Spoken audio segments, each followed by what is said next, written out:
राम रघुनंदन राम राम श्री राम राम भरताग्रज राम राम श्री राम राम रणकर कस राम राम श्री राम राम शरणं भव राम राम माता रामो मत पिता रामचंद्र स्वामी रामो मत्सखा रामचंद्र सर्वस्वं मे रामचंद्रो दयालुर् नान्यं जाने नैव जाने न जाने अञ्जनानन्दनं वीरं जानकी शोकनाशनं कपीशमक्षहन्तारं वन्दे लङ्काभयङ्करं भक्तिभक्त भगवन्त गुरु चतुर्नाम वपुयेक इनके पद बंदन किए नाशत विघ्न अनेक बोले श्री राघवेंद्र सरकार की जय रामायण श्री राम कथा की जय श्रीमद् गोस्वामी तुलसीदास जी महाराज की जय परम मंगलमय परात्पर अखिलेश्वर अचिंत कल्याण गुणगण निधान सर्वेश्वर सर्वाधिपति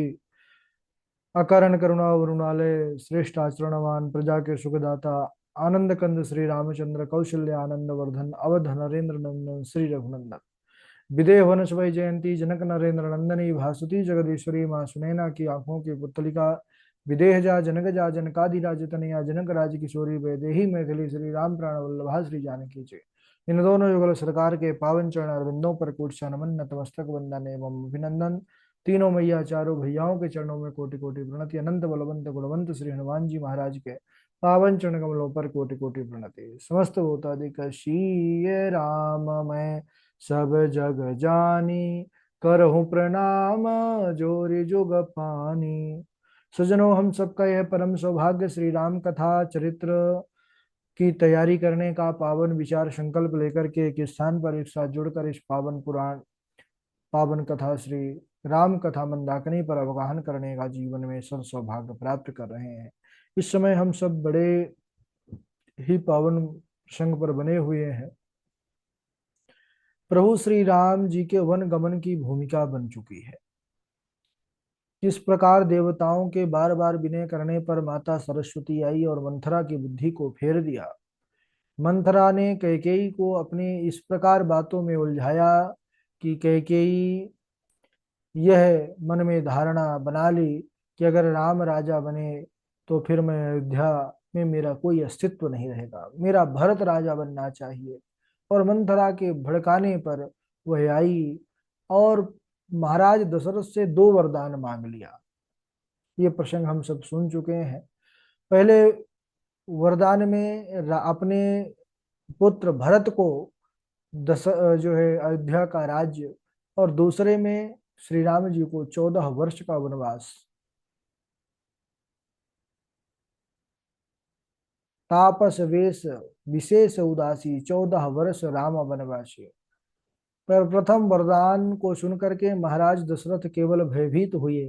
दूसरा वरदान सुनते ही महाराज दशरथ निष्प्राण होकर के, मानो, क्योंकि राम ही प्राण है, राम जब दूर जाएंगे तो प्राण कहाँ रहेंगे। महाराज दशरथ धरती पर लेट करके बिलखते रहे, हाथ जोड़ते रहे, उन्होंने विनय करते रहे कि कैकेयी मान जाओ, ये दूसरा वरदान वचन वापिस ले लो। लेकिन कैकेयी ने एक नहीं सुना और बस उन्होंने यही कहा क्या कि अगर प्रातःकाल राम वन को नहीं जाएंगे तो निश्चित रूप से समझिए महाराज कि मेरा मरण होगा और संसार में आपका अपयश होगा। महाराज दशरथ हा राम करते हुए पूरी रात सोए नहीं, उसी कक्ष पर धरती पर पड़े रहे। प्रातःकाल सुमंत्र आए हैं राम जी को लिबा करके। राम जी पूछ रहे हैं, महाराज दशरथ बोल नहीं पा रहे। तब माता कैकेयी ने सारी घटना का वर्णन किया। राघव जी कहने लगे कि अरे मैया, बस इतनी सी छोटी सी बात के लिए आपने पिताजी को इतना कष्ट दिया। अरे आपने मुझे बुला करके इसमें वचन की आवश्यकता पड़ गई आपको कि पिताजी से आप वचन लेंगे तभी ये मैं वन को जा सकता था। अरे माता, क्या तुम मुझे अपने राम पर इतना भी विश्वास नहीं किया आपने? माँ, मैं आपकी शपथ खा करके कहता हूँ कि अगर आपने एक बार मुझे बोला होता बुला करके कि राम 14 वर्ष, अरे आप 14 वर्ष की बात करती हैं, मैं संपूर्ण जीवन वो वन में बिता देता सिर्फ आपके एक बार कहने से।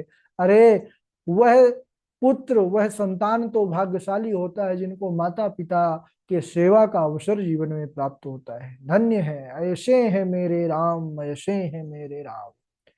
सुनु जननी सोई सुत बड़ भागी, जो पितु मातु वचन अनुरागी। सुनु जननी सोई सुत बड़ भागी, जो पितु मातु बचन अनुरागी। तनय मातु पितु तो से निहारा, दुर्लभ जननी सकल संसारा। अरे मैया, वह बेटे तो भाग्यशाली होते हैं जिनको माता पिता की आज्ञा पालन करने का जीवन में अवसर प्राप्त होता है। माँ, आप मुझसे कह दी होती तो मैं अभी तक तो वन में चला गया होता। और माँ, मुझे वन जाने में तो सर्व प्रकार से मेरा ही लाभ है। मैं तो शुरू से यही चाहता था मैया कि अयोध्या का राजा मैं नहीं, मेरे प्राणों से प्रिय मेरा प्रिय भ्राता भरत राजा बने, और मैं जा करके वन में महात्मा संत और मुनियों का दर्शन प्राप्त करूं। देखो विधाता आज मेरे अनुकूल है, मेरा सर्व प्रकार से कल्याण है वन जाने पर। और उसके बाद पिताजी का वचन और माता आपकी सम्मति। देखिए, दर्शन कीजिए श्री राम जी का स्वभाव, श्री राम जी की दिव्यता, जो प्रतिकूलता में भी अनुकूलता खोज लेते हैं, वह है मेरे राम। राम जी कहने लगे कि माता, मुझे बस एक ही विशेष रूप से दुख हो रहा है। महाराज यानी पिताजी को इस प्रकार व्याकुल अवस्था में उनको देख करके मुझे विश्वास नहीं होता कि जो इतने बड़े धीर वीर हैं, जिनके बाहुबल से निश्चिंत होकर के देवता भी स्वर्ग पर रमण करते हैं, पिताजी दुखी हो रहे हैं। उनकी यह अवस्था, मुझे तो लगता है मुझसे कोई बहुत बड़ा अपराध हो गया है, इसीलिए पिताजी मुझसे बात भी नहीं कर रहे, मेरी तरफ देख भी नहीं रहे। सच कहो माता, मुझसे क्या अपराध बन गया है? माता कैकेयी ने कहा, राम, मैं तुम्हारी शपथ खा करके कहती हूँ, तुमसे कोई अपराध नहीं बना। तुम अपराध कर ही नहीं सकते। तुम अपराध जोगु नहीं ताता, जननी जनक बंधु सुख दाता। तुम अपराध के योग्य ही नहीं हो। तुमसे माता पिता का अपराध बन जाए, यह कभी संभव नहीं है। तुम तो सबको सुख देने वाले हो, अखिल लोक दायक विश्रामा, सो सुख धाम राम सुनामा। यहाँ पर श्री राघव सरकार ने पिता महाराज दशरथ जी से कहा है कि पिताजी, आप उठिए, प्रसन्न मन से मुझे विदा कीजिए, मैं जाऊंगा और शीघ्र ही 14 वर्ष पूरे करके मैं आपके चरणों का दर्शन करूंगा। गई मूर्छा राम ही सुमिर, नृप फिर करवट लीन। महाराज दशरथ बार बार राम उच्चारण कर रहे हैं। राम नाम अमृत है। जैसे महाराज दशरथ जी ने राम जी को देखा, राम जी से लिपट गए। राम ही चिताई रह्यो नर नाहु, चला बिलोचन बारी प्रवाहु। शोक विवश कछु कहे न पारा, हृदय लगावत बारही बारा। हृदय लगावत बारही बारा। ऐसी अवस्था महाराज दशरथ जी की सज्जनों, आंखों से निरंतर अश्रुधारा चल रही है। महाराज शोक विवश हैं, कुछ कह नहीं पा रहे, बार बार राम को हृदय से लगा रहे हैं, मन ही मन विधाता से मना रहे हैं कि राम जी वन ना जाएं, मेरे राम मेरे आंखों से दूर ना जाएं।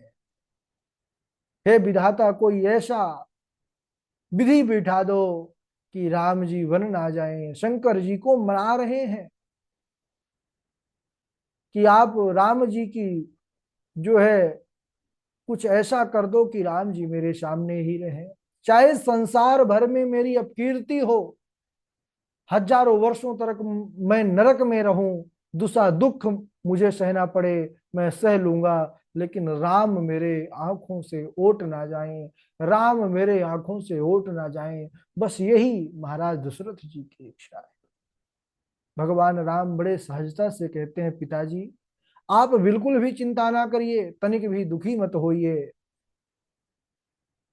जितना धैर्य धारण करा रहे हैं हमारे राघव लाल जो, उतना ही महाराज दशरथ फूट फूट कर रो रहे हैं और यही कहते हैं, मैं तो जानता था कि मेरा राम मुझसे एक शब्द भी नहीं कहेगा कि मुझे क्यों वन भेज रहे हो।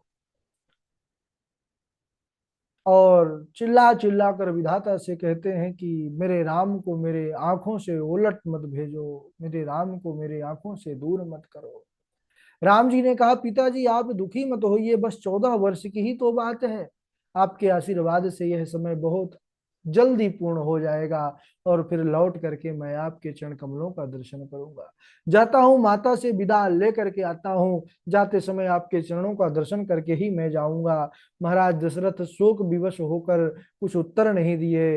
इधर सज्जनों, सारे नगर में बात फैल गई कि राम जी का राज्याभिषेक नहीं, राम जी अब वन को जाएंगे 14 वर्ष के लिए। सारे नर नारी अयोध्यावासी खून के आंसू रोने लगे, विकल हो गए। महाराज राम जी माता कौशल्या के पास पहुंचे हैं, दर्शन कीजिए रघुवंश की समा का चरित्र।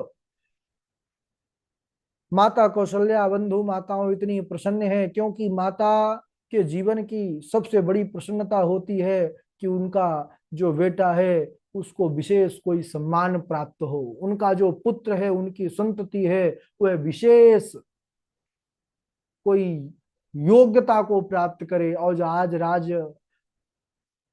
राजा राम जी का राज्याभिषेक है, यह विचार करके माता कौशल्या बड़ी हर्षित हो रही है। मन में यही उत्साह है कि आज मैं अपने बेटे को राजा बनते हुए देखूंगी। लेकिन राम जी पहुंचे हैं, माता कौशल्या ने जैसे ही राम जी को देखा, कहने लगी देखते ही कि अरे राम, आज तेरा राज्याभिषेक है, बड़ी लंबी लंबी क्रियाएं चलेगी, बहुत लंबी लंबी विधि गुरुजी करेंगे और तू भूखा नहीं रह पाएगा। कुछ तू फल खा ले या जो है तो दुग्ध पान कर ले। देखिए माँ का हृदय है, माँ हमेशा यही विचार करती है कि मेरा लाल मेरा पुत्र भूखा ना रह जाए, कहीं मेरा पुत्र भूखा तो नहीं है। यह केवल और केवल चिंता एक माँ को होती है और किसी को नहीं। भगवान श्री राम जी मन में विचार कर रहे हैं कि मैं कैसे इस माँ को अपने समझाऊं कि माँ मेरा राज्याभिषेक अब नहीं होगा, अब तो मुझे वन में जाना पड़ेगा। प्रभु राघव दोनों हाथ जोड़ करके माता के चरणों में गिर पड़े हैं, दंडवत प्रणाम किए हैं।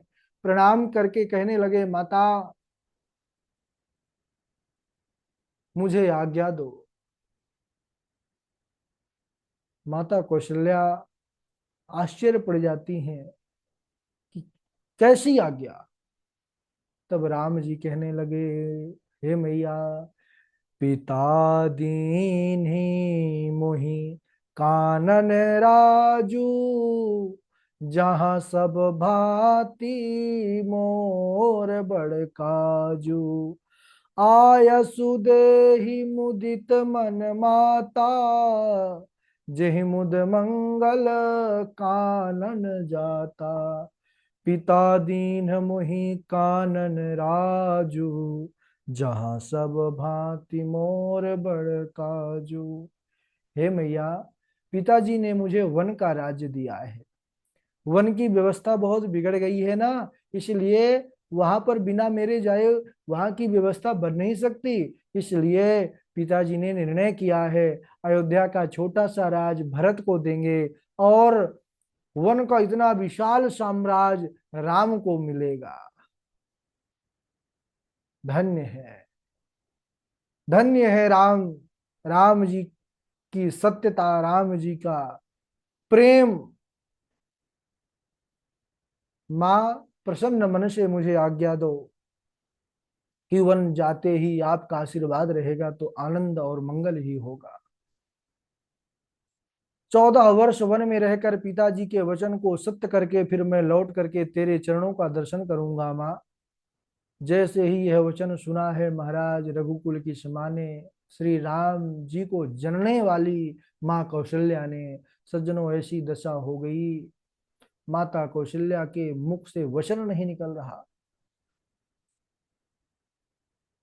माता कौशल्या एकदम सहम गई, हृदय में ऐसा विषाद हुआ कि शरीर थर थर कांपने लगा, नेत्रों से जल की धारा चलने लगी। माता कौशल्या धीरज धारण करके राम जी से कहने लगी कि हे राम, तुम तो पिता को प्राणों के समान प्रिय हो, तुम्हारे चरित्रों को देख करके वह नित्य प्रसन्न होते थे और राज्य देने के लिए भी उन्होंने ही यह शुभ दिन विचारा था, फिर किस अपराध के कारण तुम्हें वह वन में भेज रहे हैं, मुझे इसका कारण सुनाओ। कौशल्या जब यह प्रश्न करती हैं कि सूर्य कुल के लिए आग कौन हुआ, तब सुमंत्र जी रुक पा करके कहने लगे, सुनी प्रसंग रही मुख जिमि दशा, बरन नहीं जाई। यह सुनकर के कौशल्या जी सन्न रह गई महाराज, बोलने के लिए शब्द ना मिले। अब ना तो राम जी को रोक सकती हैं, ना जाने को कह सकती हैं। क्यों? क्योंकि दोनों तरह में उनको बड़ा कष्ट है, दारुण दाय है। धर्म और स्नेह ने बुद्धि को घेर लिया, बेटे को रोकने से धर्म जाता है और बंधु विरोध भी खड़ा होता है। जाने को कहती हूँ, इससे भी बड़ा हानि हो रहा है। क्यों? क्योंकि जानती हैं कि राम जी के जाते ही यहाँ पर केवल और केवल शोक और दुख डेरा डाल लेगा। क्यों? क्योंकि जो सुख है वह राम है, जो सुख चला जाएगा तो केवल सुख के बाद जो बचता है वह दुख ही बचता है। महाराज का प्रेम राम जी पर बहुत है, राम जी के जाने पर महाराज भी चले जाएंगे, उनके प्राण संकट में हो जाएंगे, यह भी माता कौशल्या ने विचार लिया। माता कौशल्या कहने लगी, राम, अगर केवल तेरे पिता की आज्ञा होती कि राम तुझे वन में जाना है तो मैं एक माँ होने के कारण तुमको रोक लेती, वन नहीं जाने देती। क्योंकि जितना पुत्र पर एक पिता का अधिकार होता है, कई गुना बढ़ करके उस पुत्र पर एक माँ का अधिकार होता है। लेकिन यहाँ पर केवल पिता की आज्ञा नहीं है, तेरी कैकेयी माता की भी आज्ञा है। और राम, पता है कैकेयी तुम्हारी कोई सौतेली माता नहीं, अरे वह तेरी जो है सगी माता से बढ़ करके है, उसी के गोद में तेरा पूरा बचपन बीता है। अगर तेरी माता ने आज्ञा दिया है तो जा राम, तुझे वन जाना चाहिए। यहाँ पर बड़ा सुंदर भाव कि जो केवल पितु आय सुताता, तो जनी जाहु जानी बड़ी माता, जो पितु मातु कहो बन जाना, तो कानन सत अवध समाना, तो कानन सत अवध समाना। पिता माता दोनों ने वन को जाने को कहा है, तो वन तुम्हारे लिए सैकड़ों अयोध्या के समान है राम। वन के देवता तुम्हारे पिता होंगे, वन देवी तुम्हारी माता, वहां के पशु पक्षी तुम्हारे सेवक होंगे। राजा के लिए अंत में तो वनवास करना ही उचित है। बस केवल दुख हो रहा है मन में, तो तुम्हारी सुकुमार अवस्था को देख करके हो रहा है। माता कौशल्या के नेत्रों में आंसू हैं और आंखों में आंसू लेकर के एक माँ ने कहा कि हे राम, वह वन तो बड़भागी है जिसने तुझे पाया है, और यह अवध अभागी है जिसने तुम्हें खोया है। अरे बड़ भागी बनो अवध अभागी, जो रघुवंश तिलक तुम त्यागी। बड़ भागी बनो अवध अभागी। हे राघव, वह वन बहुत भाग्यशाली है जिसने तुमको स्वीकार किया, और ये अवध अभागी है जिसने तुमको त्याग दिया, या जिसे तुमने त्याग दिया। आज अयोध्या का भाग फूट गया, यह कर माता कौशल्या फूट फूट कर रोने लगी है। बंधु माताओं, राम जी ने अपनी माँ कौशल्या को ढाढ़स बंधाया है कि माँ, मात्र 14 वर्ष की ही तो बात है, थोड़ा सा समय है, जल्दी व्यतीत हो जाएगा। देखिए, ये है हमारे प्रभु राघव की विशेषता। हमारे प्रभु ऐसे चिकित्सक हैं कि बड़े से बड़े घाव को भी छोटा सा बता करके और उस घाव के कष्ट को कम कर देते हैं। यहाँ पर 14 वर्ष की अवस्था को ऐसे कह रहे हैं मैया, ये बस मानो 14 मिनट की बात कर रहे हैं। माता कौशल्या कहती हैं, पुत्र, यदि मैं कहूं कि मुझे भी साथ ले चलो तो तुम्हारे हृदय में संदेह होगा कि माता मुझे इस बहाने से रोकना चाहती है, इसलिए मैं यह भी नहीं कह सकती मुझे साथ ले चलो। लेकिन मैं बस यही कहूंगी कि हे लाडले पुत्र, 14 वर्ष की अवधि बहुत बड़ी है। कहीं इस लंबी अवधि में, इस अंतराल में तुम अपनी इस कौशल्या को, इस माँ को मत भूल जाना, इस माँ को मत भूल जाना। धन्य है इतनी तेजस्विता, इतनी बलिदान की भावना, इतनी त्याग की भावना सज्जनों, केवल और केवल हमारी इस भारत की माताओं के अंदर हो सकता है, अन्यत्र संभव नहीं है। यह भारत की माताएं इतनी महाराज त्याग और बलिदान से परिपूर्ण होती हैं जिसका वर्णन वाणी के द्वारा करना संभव नहीं है। माता कौशल्या के वचनों को सुन करके राम जी ने चरणों को पकड़ लिया। अरे माँ, तुम्हारा राम तो प्रतिपल तुम्हारी याद करते ही 14 वर्ष को बिताएगा। तुम्हारे बिना एक पल याद के मैं वन के कष्ट को जो है तो उस उन कष्टों से पार नहीं हो सकता। तुम्हारा आशीर्वाद ही सदैव मेरा जो है तो वहां पर रक्षा करेगा। इस प्रकार राम जी कह रहे हैं। यहाँ पर बड़ा भावुक प्रसंग प्रसंग है सज्जनों। और अब राम जी वन के लिए प्रस्थान करेंगे, माँ जानकी और लक्ष्मण जी। और प्रसंग बहुत बढ़िया है। समय हो चुका है इसलिए आज यहीं तक, और बारी बारी से आप लोग चौपाई सुनाएंगे। और इस प्रसंग पर जितना ज्यादा चिंतन करेंगे उतना ही आनंद आएगा। बड़ा मतलब ये प्रसंग तो क्या कहें। बोलिए राघवेंद्र सरकार की जय। बारी बारी से इंदु पराशर जी हैं, गुरु रजनी, जी प्रणाम। पद बिहारी जी हैं, पूर्वी जी हैं, नीरज जी हैं। चलिए सुनाइए। गुरु जी प्रणाम।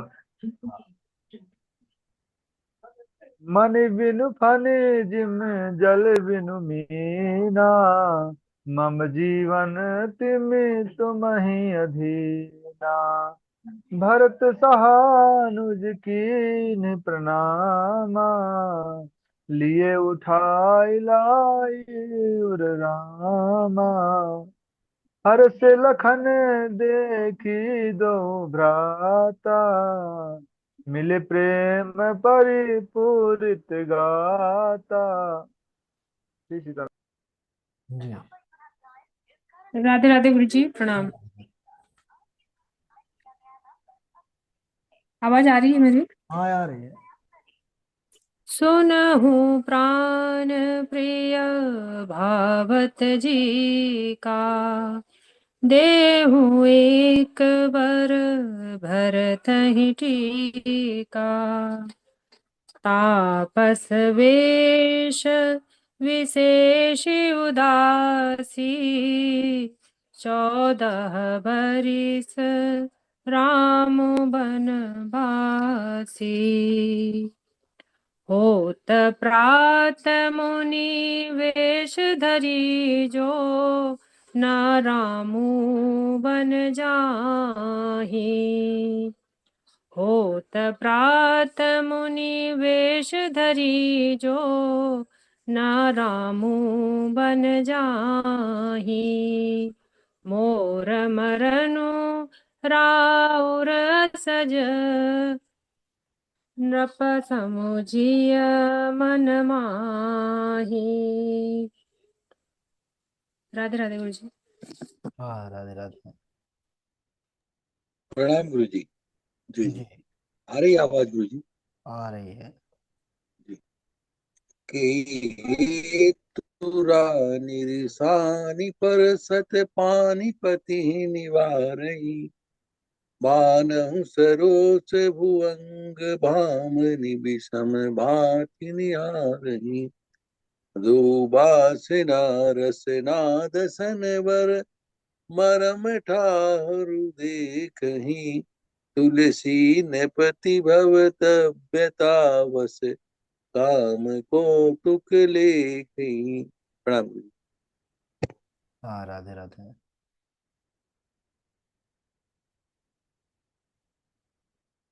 और सब लोग सुना दिए।